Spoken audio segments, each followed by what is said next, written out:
Welcome to Really Old Movies. I'm your host, Harrison Scullin, and today I'll be discussing A Christmas Carol from 1938, starring Reginald Owen and directed by Edwin L. Marin.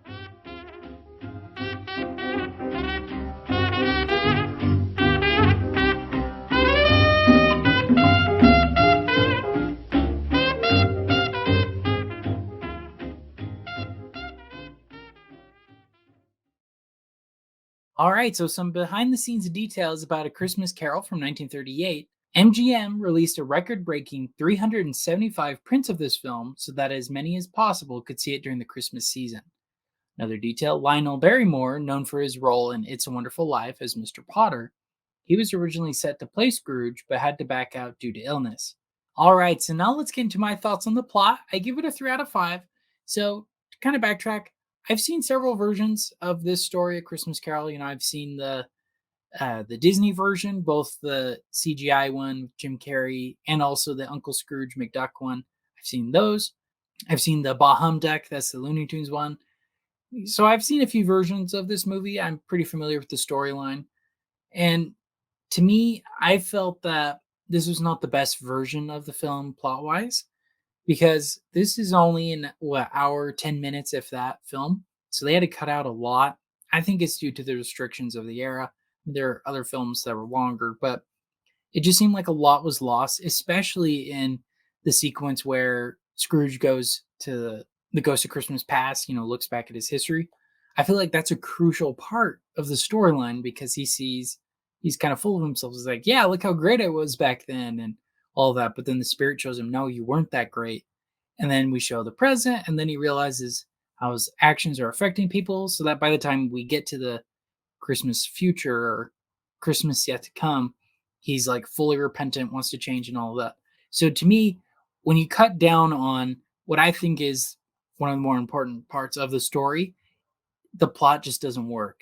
And even if you weren't familiar with the story, it feels pretty quick how easily he changes. Like we don't really see him fully as arrogant and fully see him saying, "Oh, I was perfectly fine, nothing was wrong with me." We don't really get that much of that. Another critique I have is this film focuses, I think, too much on the Cratchit family. Bob Cratchit, and this is in the Ghost of Christmas Present sequence. That to me, I think, is way too long. I really felt like we should have spent more time in Christmas Past because to me, that really is where the whole crux of the story is. So we're missing that, and it's spent way too much with the Cratchit family. It's Scrooge's film, but it feels more like their film, if that makes sense, which is not the point of the story. The point of the story is a repentant man, right? So I feel like we're missing it here. So yeah, other than that though, it's basically beat for beat the story. If you're familiar with it, you'll recognize it. It's not too different, just they omit a lot. And I feel like the stuff they omitted is actually really, really important to the whole premise and the whole purpose of the story. All right, so now I'm getting to my thoughts on the acting. I gave it a 3 out of 5. I thought it was just okay. The actor for Scrooge, his name is Reginald Owen. I thought he was fine in the role, but he seemed a little too happy to be Scrooge. We see him as angry and grumpy and all that, but not for super long. That's why I really love the Muppets version. I think Michael Caine is a much, much better version of the Scrooge character. I feel like it's not well represented here. It's like I said, we don't have that whole portion of him being super, full of himself, especially about his past. That's missing, and so it just feels kind of empty and not the whole story. I feel like a good chunk of the film is missing. So yeah, I wasn't too crazy with him. I think the Ghost of Christmas Present, the actor for him, I thought he was perfect for the role. He looked the part, and did really, really well there. And like I was mentioning, most of the film is with the Cratchit family. I thought they were fine, but Scrooge is the star of the film. We should have seen him more, not just the Cratchit family. Because again, it's Scrooge's story. This is him changing. This is him improving, and I feel like we're missing a good chunk of that. So that's why I gave it a 3 out of 5. All right, so now I'll get to my thoughts on the directing. I gave it a 2.5 out of 5. I thought it was just okay. I thought the director, his name is Edwin L. Marin. I've never heard of him before. He seems more of like a journeyman director. He was competent, like there weren't any jarring imagery or anything like that, but it just felt very flat and kind of boring. And also, I don't understand why you omit so many of the things that are important to the story, especially about Scrooge, and overcoming his trials. I don't understand that. I felt like it's a real hindrance to the film that we didn't have that. So I got to blame someone, right? I would say it's probably more of the studio, but I was just a little disappointed with it. So that's why I gave it a 2.5 out of 5. All right, to cinematography and special effects, I gave it a 4 out of 5. You know, it's limited for sure. I mean, this is from 1938. It's not the best special effects, but some of them were really, really cool and really interesting from this era. Like Jacob Marley, I think they filmed him like just on a black screen or something like that behind him, and then he's superimposed on the backgrounds in the real world, so he does look like a ghost. I thought that looked really cool and did really well there. The only critique I really had was with the Ghost of Christmas Future. His costume looked a little silly. It didn't seem very scary. He was just like pointing, like a normal person. It wasn't all menacing or anything like that. So I was a little disappointed with that. I think other films, like the one I'm thinking of right now, is Disney one with Uncle Scrooge, where Pete, he's the Ghost of Christmas Future. He's very menacing, very scary. I feel like that's missing here. In the costume for him was just okay. It wasn't great. So yeah, that's kind of my thoughts on cinematography and special effects. Camera work is fine, kind of normal, but nothing too crazy.